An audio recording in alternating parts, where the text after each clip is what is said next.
Whether it's checking your tires or checking your windshield wipers, there's so many steps you can take to make sure you're ready. So let's get into it.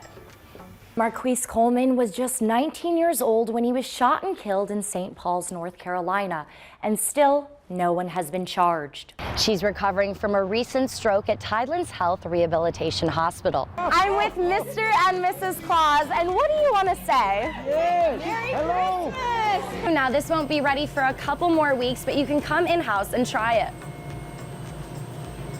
It's pretty sweet. Galen College of Nursing will open a new campus in Grand Strand Health's medical office building. I do want to say I've kind of upgraded. I've got hand warmers now because it's absolutely freezing. Join me as I show you that lifting can be fun and done in a class setting. What I like about this is I can even do this in my dress and heels. To keep up with the call volume, Horry County Fire Rescue is in the process of hiring new recruits.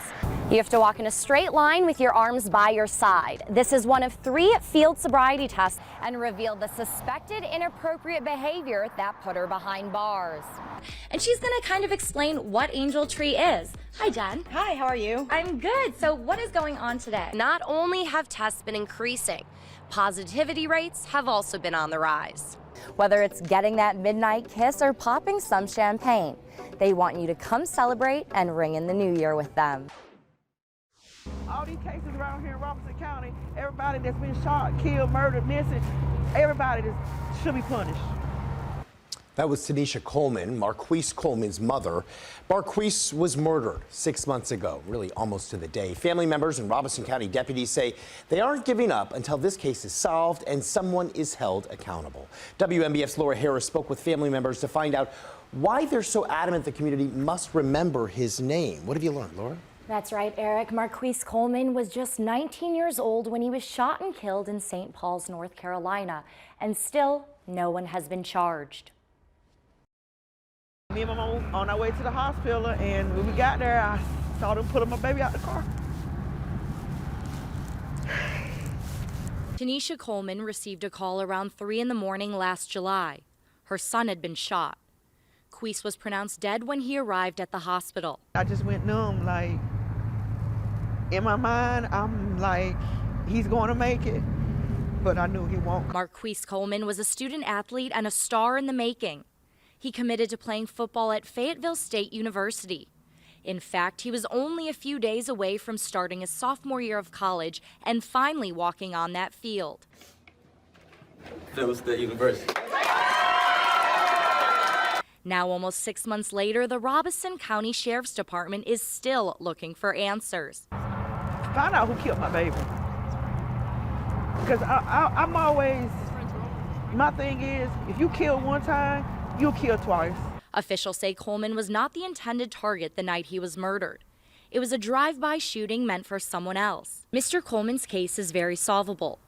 There are individuals who say they were friends to Mr. Coleman and cared about his family, but continues to withhold valuable information. Major McLean says the case is at a stop until someone shows courage and comes forward. What we need is that one tip, that one source of information to take us to the next step. The Coleman family is honoring Marquise's legacy by creating the Justice for Marquise campaign, raising awareness for the ongoing investigation. If you're driving on I-95 at exit 31, you'll see the billboard they put up. It shows Marquise's face with an anonymous tip number below. They hope it'll motivate people to come forward and do the right thing.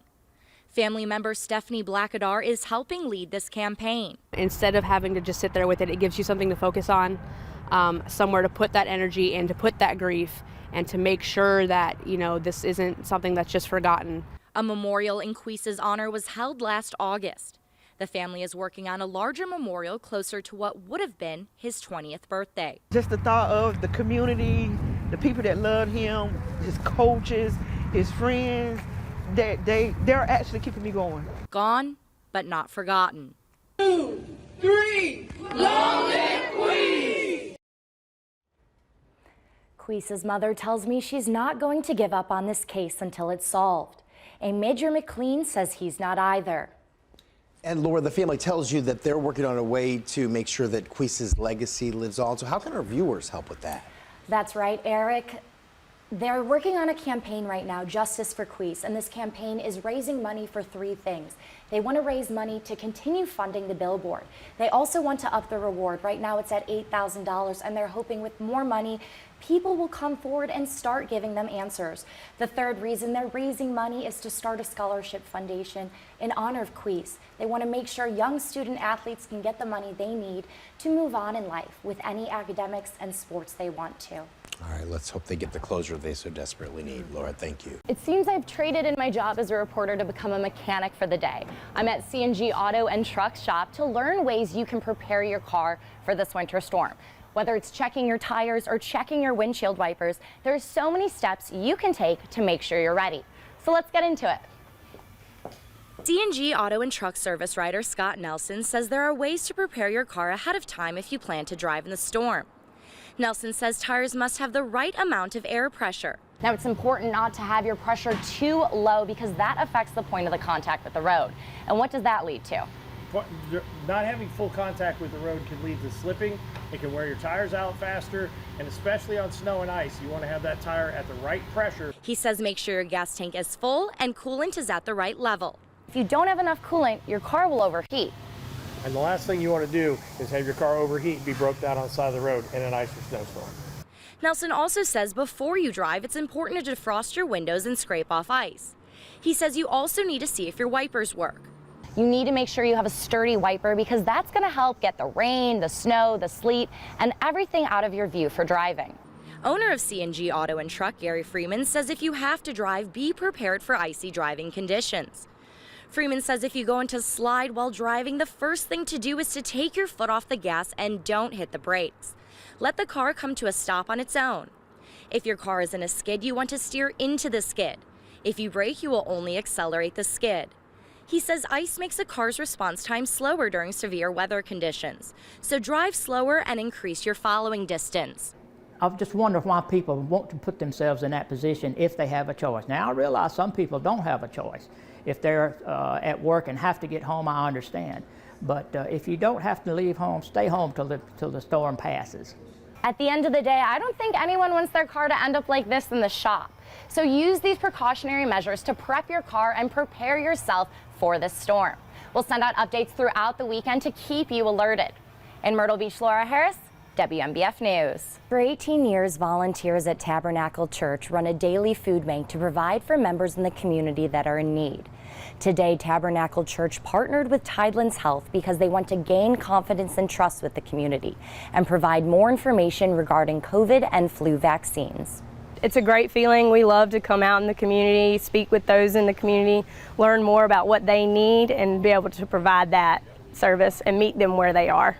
Not only did they provide information on COVID, Tidelands Health provided information on its diabetes prevention program and positive parenting program. They say their goal is to provide as much information as possible to the community, while the Tabernacle Church provided much needed food to those in need of help.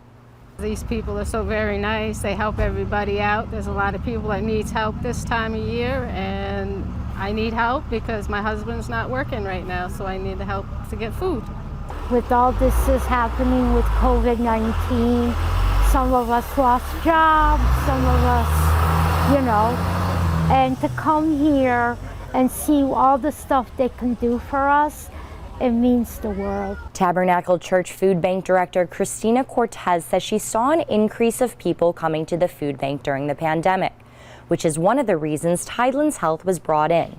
But in the end, she says today was about helping others. So when you see somebody who can't wait to eat and they open the food on the line because they didn't know we were here for the 18 years, when you see them open up a piece of watermelon and gobble it down like we're in a third world country, I mean, that's really touching.